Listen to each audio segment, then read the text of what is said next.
En décembre, il faut des rites.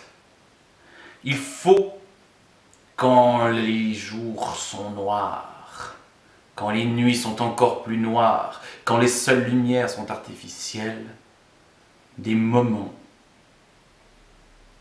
où l'on se réchauffe. L'un d'eux a eu lieu hier soir. La soupe du quartier. La soupe au pioton.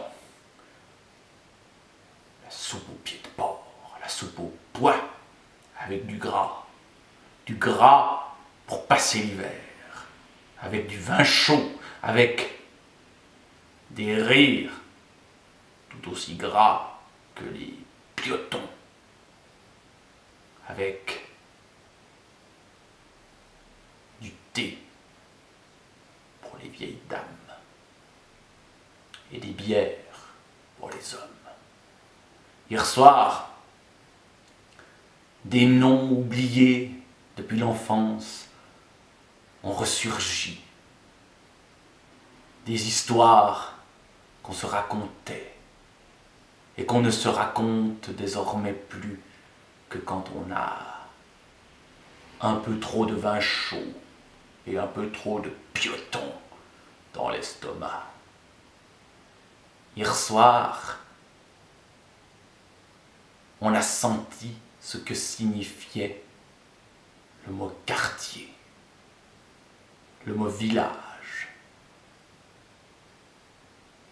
ce que signifiait, ce que signifie encore, pas sûr. Ce sont les anciens du quartier, ceux qui sont là depuis toujours, ces habitués de la soupe de Noël, les habitués du dîner de quartier, les habitués des discussions interminables dans les jardins qui se sont vus. Les nouveaux arrivants, les gens des blocs, où sont-ils? Ils sont bloqués dans leurs blocs, vissés devant leur télévision sans doute. Bien, ils font les nocturnes dans le cirque commercial d'avant Noël. Mais au quartier, ici, le quartier de mon enfance, les discussions réchauffent l'hiver, réchauffent le cœur quand ça devient difficile. Plus la soirée avance, plus ça parle fort, plus ça rit gras, plus on a froid en tenant nos bières dans la main. En la tenant dans la main, elle ne réchauffe pas, disent certains. Alors il faut passer au café noir. Le café noir, toujours trop chaud. Alors il faut l'améliorer.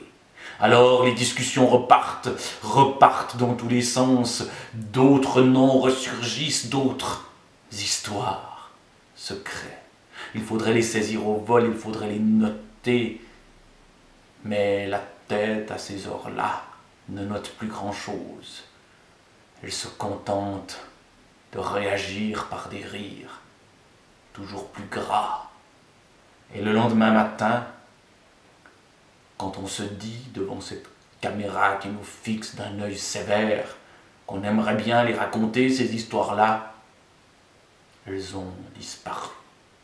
L'hiver est revenu, mais l'espace d'un soir, d'un bout de nuit. Les histoires de jadis ont recréé